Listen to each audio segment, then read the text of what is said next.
All right, Doug with NEFF Automation here at our demo expo in Louisville, Kentucky.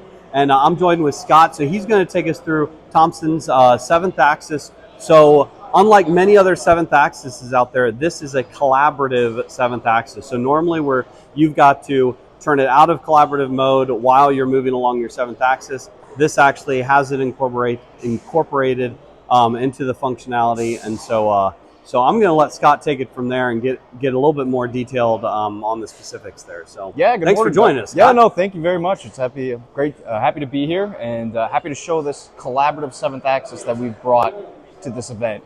So what Thomson has done is we've gone and developed a product that we saw that the market had a need for, right? So we see a lot of individuals, a lot of end users putting a collaborative robot onto their extension systems, either 7th axis horizontal, 7th axis vertical.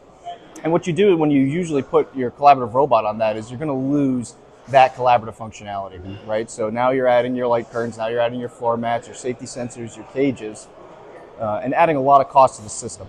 So we want to develop this system working with UR and other cobot manufacturers to extend that collaborative functionality to that additional axis. Now, when we say collaborative, we mean that you can put this in a system without a lot of the safety sensors required, and it's going to function in the same way that the robot does. So in the event that you come into contact with this system while it's moving, a human comes into contact or anything else comes into contact, you're going to have two types of collision detection. One is going to be a load cell triggered sensor, right? So that triggers at around 10 newtons of force, very sensitive. Okay, great.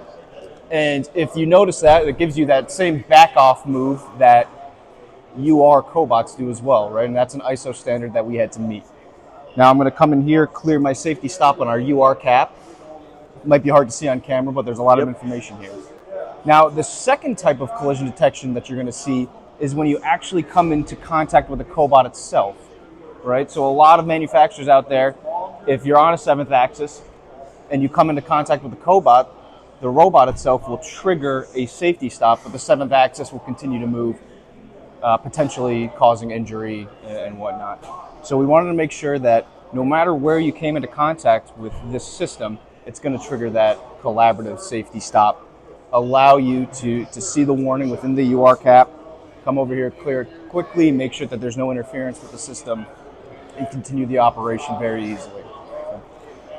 Something that we saw that the market had a need for, and we're having a lot of fun building this product and installing it all over the world right now. Yeah, I love it. We were so glad to get you guys on board and have this product offering because, for years now, it's been the case of the 7th axis conundrum, right? Where it's like, great, add a 7th axis, absolutely, get more vertical, get more horizontal reach, but then with the caveat of, oh, now we're not in a collaborative environment anymore. So absolutely, the fact that you've combined the both, this is excellent. Thank you so much for being here. Happy to be here. Give us a call when you guys want to see this. Thanks.